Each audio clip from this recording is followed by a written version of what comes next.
My name is Sarah Smith, and for most of my life, my family treated my accomplishments like background noise. It was always about someone else. My sister, my brother, my mom and dad. Everyone had something that mattered except for me. But just a few weeks ago, I decided to test that one last time. I dropped a message into our family group chat saying that I had been invited to receive a national award.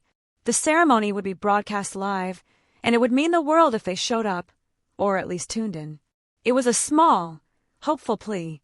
I sat back waiting. Please like this video and listen to my story till the end, and let me know which city you're listening from. That way, I can see how far my story has traveled. My sister was the first to reply. She laughed at my message, brushing it off as a stupid award, and said she'd rather go to a concert instead. I could almost hear the dismissive tone through the screen. Then, a moment later, my mom chimed in, and finally, my dad's message appeared. His words hit me harder than I expected. Don't blame us if we don't go. Like my biggest night was just some optional errand I was trying to guilt them into. I stared at their messages, rereading them. I could feel the old ache in my chest, but I didn't argue. I didn't explain what the award was, who would be there, or how many people would be watching. I didn't tell them how much this could mean for me. Instead, I smiled bitterly and typed a single word. All right. I put my phone face down on the table. It was a decision that would change everything. The night of the ceremony came faster than I had imagined. My family was off to their concert, screaming along to the band songs, while I was on the other side of town, sitting in a ballroom, hearing my name called out live on national television.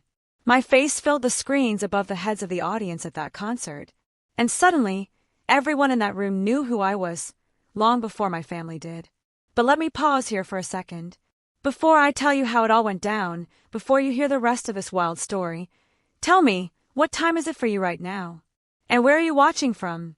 I'd love to see how far this story goes. If you want to understand how all of this could happen, you have to know what it was like growing up in the Sheffield house. On paper, we looked like any other family in a quiet neighborhood in Las Vegas. But in reality, our roles were set long before I was old enough to realize it. I was always the one who handled things, the person who took care of the little stuff. Teachers never had to worry about me. I was the quiet one. Blair, my older sister, was the center of attention. If Blair had a game, a rehearsal, a new obsession, the whole week revolved around her. She was the one everyone was talking about. And then there was my younger brother, Corey, who could get away with anything as long as he kept people laughing. My mom, Donna, would joke that she had a star, a helper, and a comedian. She never meant it in a cruel way, but it made it clear where I stood. And then there was my dad, Keith. He worked long hours, coming home exhausted, always ready to hear about Blair's latest big thing. I learned early on that if I wanted his attention, I had to wait until she was finished. It started small, so small that I didn't even notice it at first. A project I was proud of would be pushed aside because Blair had a tournament coming up.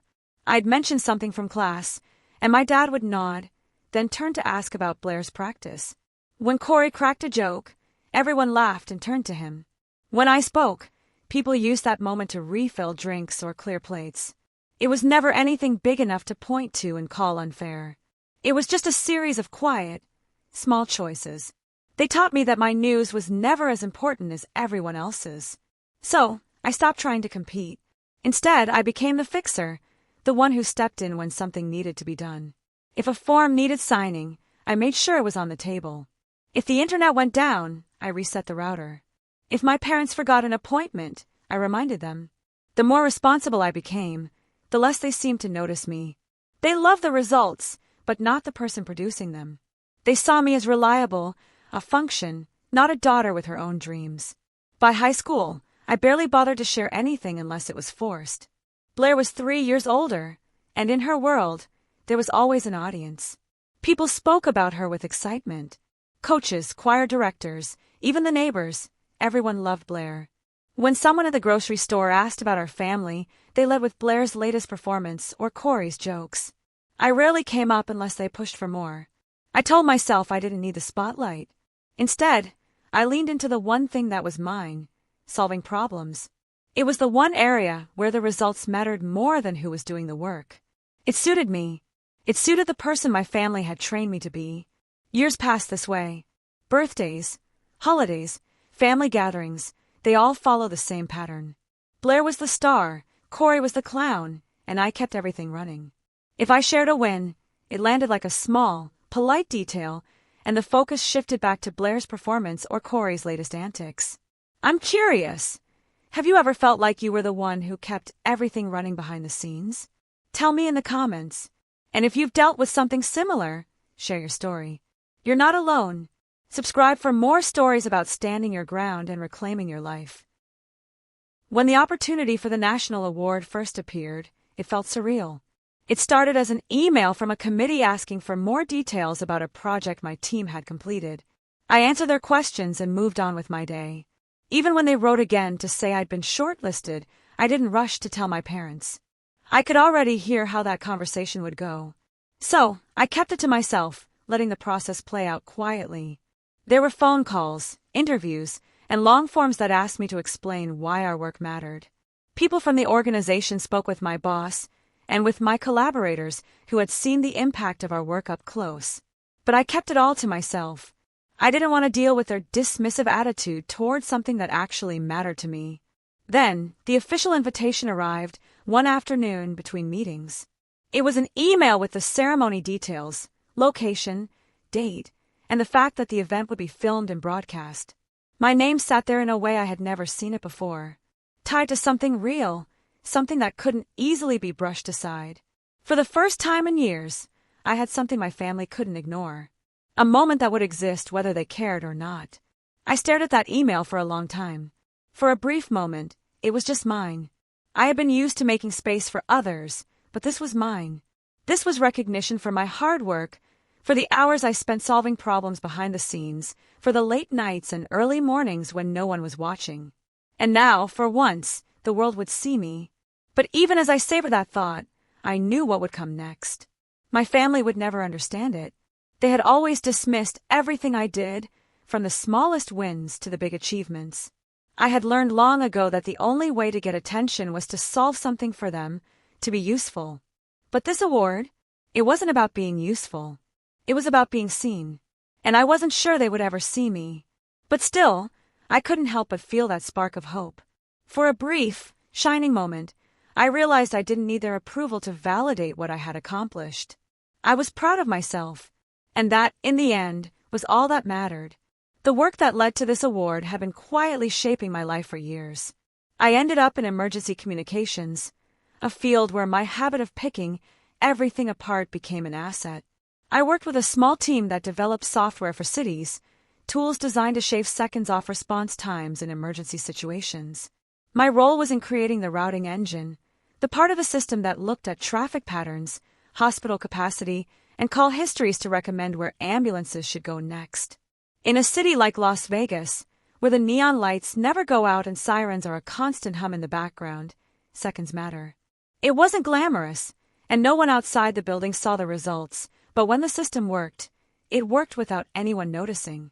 Ambulances got to the right place faster, and lives were saved. I didn't need to see it in the news or have people applaud. That quiet, behind-the-scenes work was enough for me. But then Dr. Selma Rodas, the director of our research group, noticed me. She saw that I volunteered for the most complex data sets, the ones that made other people glaze over. Instead of telling me to slow down, she recognized my need to understand every detail and told me that it was a strength. She brought me into conversations that pushed me, that challenged me in ways I hadn't imagined. It was because of her that I started to see my work not just as lines of code, but as something with real-world impact. The pilot program we started in one part of the city began to show real results. Average response times dropped. Fewer calls bounced between stations. Dispatchers wrote to thank us, saying they felt less helpless, more in control. Our system, little by little, started to make a real difference. The maps we created spread across the entire valley, covering more and more areas, saving more and more lives. The nomination for the award came from outside our office. A regional coordinator had pulled data from the past year and sent it to a national committee. I didn't even know my name was in the conversation until Selma called me into her office one afternoon. She closed the door behind me and told me that the committee wanted to talk to the person who designed the core of the routing engine. And that person was me. There would be interviews, long reviews, and a decision process. At first, I was overwhelmed. It still felt like just code to me, just a system I had built that no one else wanted to deal with. But Selma wouldn't let me hide. She reminded me of the hours I spent fixing bugs and the time I'd worked on solving problems that no one else had the patience to deal with. She said that recognition, if it came, wouldn't be about the math. It would be about my refusal to give up when things weren't working. I had to push past that feeling of self-doubt. I had to let myself accept that this was something worth celebrating. That moment when the invitation came and I realized that everything I had done had led to this, the national recognition. For once, I would be the one in the spotlight, the one people were acknowledging for my contribution. But deep down, I still wondered if they would ever see it, if my family would even care to watch, or if they would just keep floating through their own lives, unaware of the journey I had been on. Have you ever had to fight for recognition in your own life? Has there been a moment where you were the quiet one, doing all the work in the background? Tell me in the comments. And if you've dealt with something similar, share your story. You're not alone. Subscribe for more stories about standing your ground and reclaiming your life. When the official email arrived, I could hardly believe it. I had to read it twice. There it was, in black and white, with the seal of a federal agency at the top. The message said I had been selected to receive a National Public Safety Innovation Award. The ceremony would be held in a downtown hotel ballroom, and it would be recorded and broadcast as part of a larger event honoring different types of service. For a full day, I kept that news to myself, tucked away in the confines of my office, a quiet excitement bubbling just beneath the surface. I forwarded the email to Selma and my manager, and around me, the office buzzed with congratulations. People stopped by my desk with wide smiles and awkward high fives. Someone even printed the invitation and taped it to the break room fridge. My team lead joked about practicing our posture in case a camera panned across the row. Selma, in her usual understated way, squeezed my shoulder and reminded me that the award didn't change who I was. It was simply recognition for something I had been doing all along. For once, it wasn't just the work that spoke. People were finally seeing it. But when the excitement settled, reality crept in. The invitation wasn't just a celebration of the work. It came with a sentence that would soon take on more weight than I ever expected. You may invite up to 4 family members or friends. I stared at those words for a long time. My hand hovered over the keyboard, my mind racing. For guests. For people. And yet, there was no one in my family who had ever truly shown up for me when it mattered most. There was Blair, who always had something bigger going on, Corey, who could charm his way through anything, and my parents, who loved me, sure, but only in the way they loved all the reliable things in their lives, the things that didn't make noise or ask for attention. Part of me wanted to keep the whole thing to myself, to make it a victory that no one could minimize, the way I'd always done. But another part of me, an angry, smaller part, wanted them to see this, to understand that for once, the spotlight was on me. I picture the empty chairs in the row reserved for my guests. Imagine my family, happily lost in the neon glow of the strip, unaware of what was happening across town. I tried to ignore the sting of it all. I wasn't going to let their absence ruin this moment. Not this time. But by the time the sun had set, I had made up my mind. I opened our family chat and wrote a careful invitation. I asked if anyone would like to come to the ceremony. I didn't mention the award again, didn't justify my decision. I simply wrote it out, sent it, and then waited. For a moment, I thought maybe I had done the right thing, but deep down, I knew I'd probably be met with the same dismissive responses I'd always gotten. And I wasn't wrong. The responses came in quick and cold. My sister, Blair, dismissed it like it was an afterthought. My mom didn't even bother to acknowledge the invite, and my dad's reply was a simple, "Don't blame us if we don't go." The familiar sting burned deep, but I didn't respond. I didn't try to explain. Instead, I smiled to myself, feeling the weight of their indifference. That night, as I prepared for the ceremony, the decision felt heavier. I was standing in a hotel room, waiting for the stylist to pin the last edge of my dark dress in place. The invitation had called for formal wear, the kind of polished look I'd only ever seen on TV or at fancy galas. Standing there in front of the mirror, I hardly recognized the woman staring back at me. Someone might actually stop to look at her, might see her for the first time. It was surreal. The lights in the room were soft, casting a glow that made me feel both beautiful and hollow. But I wasn't going to let that distract me. The night was about to unfold, and whether my family showed up or not, I had a moment ahead of me that was all mine. Downstairs, the event was already in motion. Security badges, check-in tables, printed programs scattered across the lobby. Staff and headsets moved in clusters, guiding people through the maze of guests. And there, my name sat in the program, right in the middle of the event, sandwiched between people I had only ever read about in briefings. I moved through the motions, the meet and greets with coordinators, handing over my phone for a few minutes, posing for a quick photo in front of banners with too many logos, and accepting a badge that had my name on it, with the word honoree beneath it. It felt like I was playing a part, but for once, it was a part that fit me. It was a moment I had earned. The ballroom was just as grand as I imagined it would be, round tables filling the floor, small name cards marking each seat.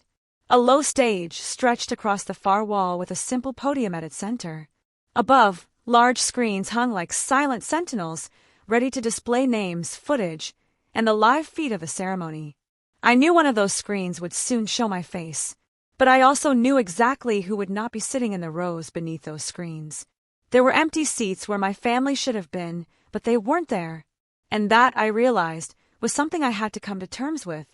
I couldn't let their absence define this night. It was mine. Have you ever had to face a moment where the people who should have been there for you weren't? How did you handle it? Share your thoughts in the comments. You're not alone in this. And don't forget to subscribe for more stories about standing your ground and taking control of your own life. The ceremony began, and as the speeches unfolded, I couldn't help but feel a strange disconnect. The words being spoken were about service, sacrifice, and invisible work, the kind of work I had dedicated myself to for years. But as the speeches went on, my mind kept drifting back to the empty seats. The same seats I had reserved for my family.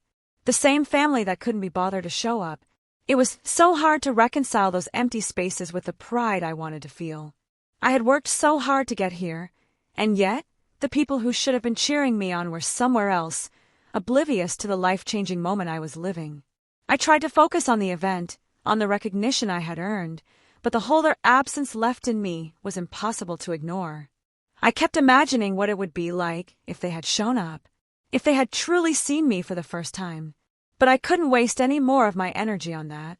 When the category for emergency services was finally announced, my attention snapped back into the room. A short video played on the large screens, showing dispatchers at their consoles, crews weaving through traffic, and satellite images of city grids at night. The narrator spoke about how our software helped shorten ambulance response times across the city. It was the work I had dedicated my life to, the work that made a difference in ways that no one ever saw. And then, the moment came. The host read from the card in his hand and mentioned my name. Sarah Smith, he said, the recipient of the National Public Safety Innovation Award. Walking to the podium felt surreal. The applause felt distant, like it was happening to someone else. The stage lights were bright, and the faces in the crowd blurred into one mass of shadows and flashes.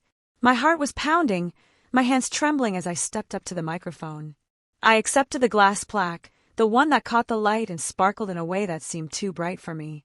The handshake I received was from a person whose title I knew, but whose face felt like a distant dream. I stood there, smiling, though part of me was still unsure this was real. As I looked out over the audience, I couldn't help but think of my family. I imagined them at the concert venue across town, completely unaware of what was happening here.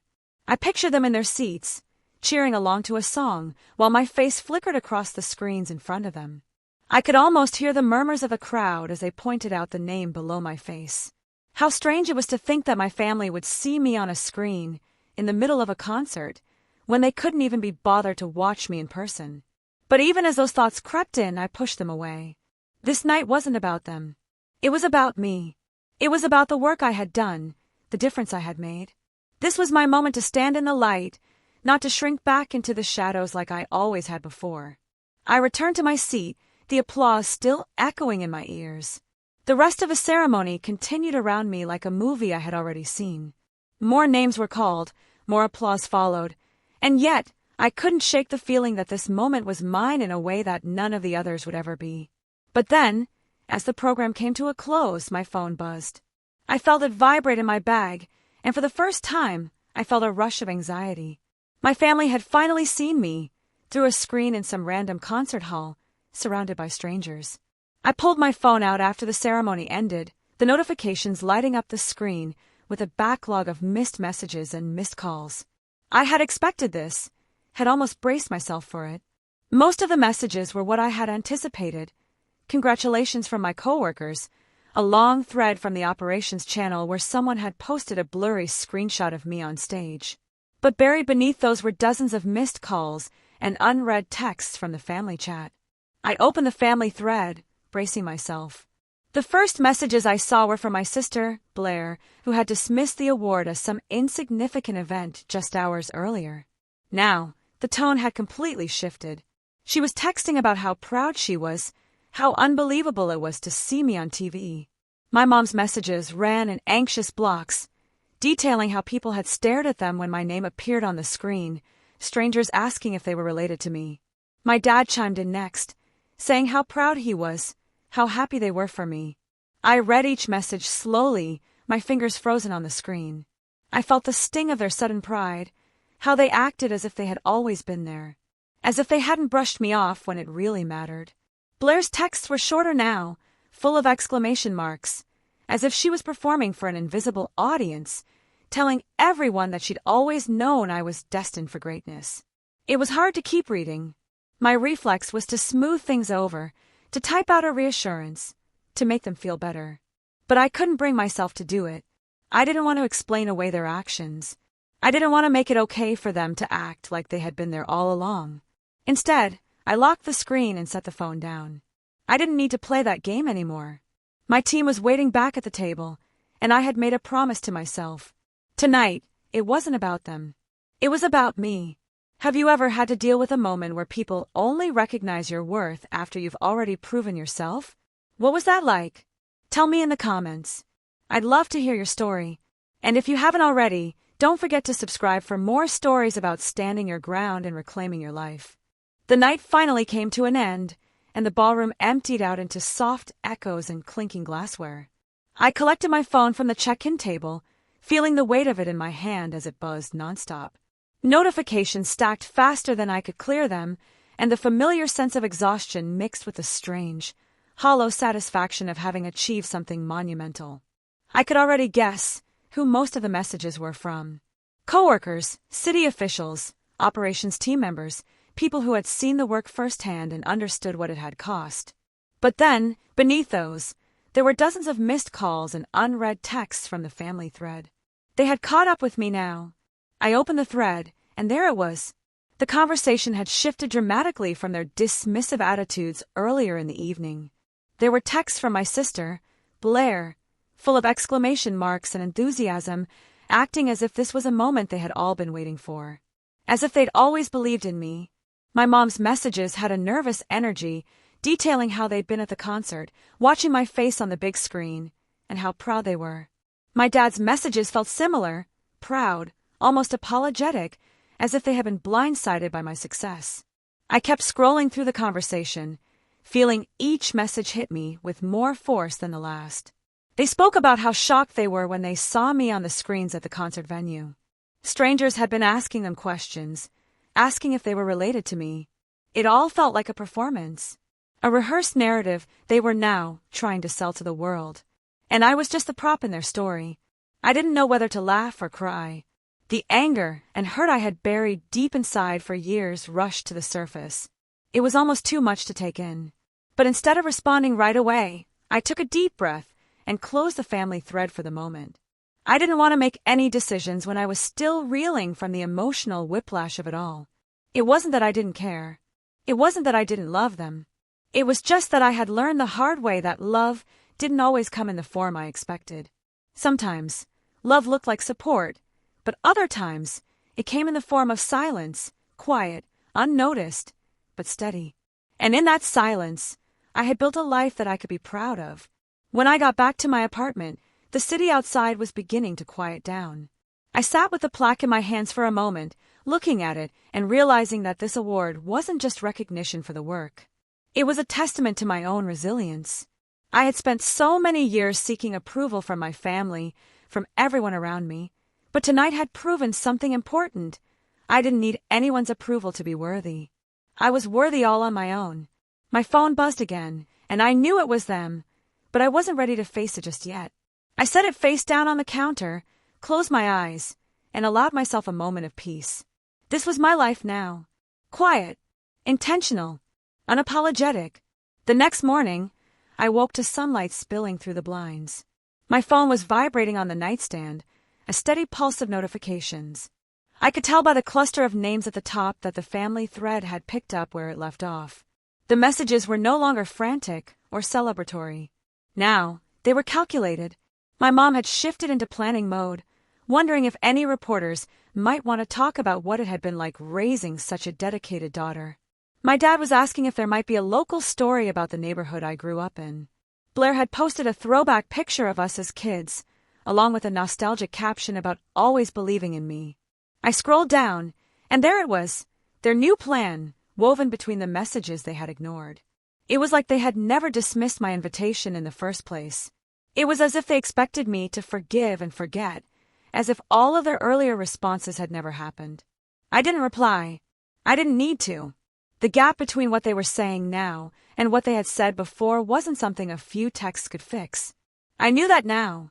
And while they could rewrite the narrative for others, they couldn't change the reality I had lived. I opened the media guide from my department's communications team, the one they'd sent with reminders about boundaries and how to handle the attention. There was a line in there that stuck with me. Sometimes, the people closest to us are the least prepared for public attention, and it's okay to set boundaries. It was in that moment that I understood something deeply. I had the right to protect myself. I didn't owe anyone access to my personal life just because they had seen my name in lights. They didn't have the right to capitalize on my success to make themselves feel better or more important. I went back to the family thread and muted it. I muted everything, my mom, my dad, even Blair. I did it because I knew it was the only way to protect my peace. The world could keep buzzing around me, but my life was mine to control. And I was done letting their demands for attention pull me back into their drama. It wasn't a punishment. It was self-preservation. How do you set boundaries with people who've hurt you, but also want to be part of your success? Have you ever had to walk away from a situation where your worth wasn't recognized? Tell me your story in the comments below. And if you've been inspired by this, be sure to subscribe for more stories about standing your ground and building your own life. In the weeks that followed, things started to settle into a new rhythm. The award became shorthand for what I had accomplished. It wasn't a victory lap, it was the beginning of something new. New people joined the team, and I found myself mentoring interns who reminded me of the quiet version of myself I used to be. People began to share stories of how our work had helped real lives. A child who reached a hospital just in time. An elderly neighbor who was able to get up off the floor because a crew had arrived fast enough. The recognition never changed the work itself. The work was what mattered. It was what kept me going. And I finally realized that the people who truly mattered, the ones who saw me for who I was, not just what I could do, were the ones who had been there all along. In the end, the award wasn't the most important thing that happened that night. The most important thing was learning how to live my life on my own terms. I had built something that no one could take away. And I had learned, once and for all, that I was enough, just as I was. Thank you for staying with me until the end of the story. If it made you think about your own boundaries or how you value the people around you, take a moment to check in with yourself. And maybe, just maybe, reach out to the person in your life who's waiting for someone to show up when there are no lights and no applause. You deserve to be seen for who you really are,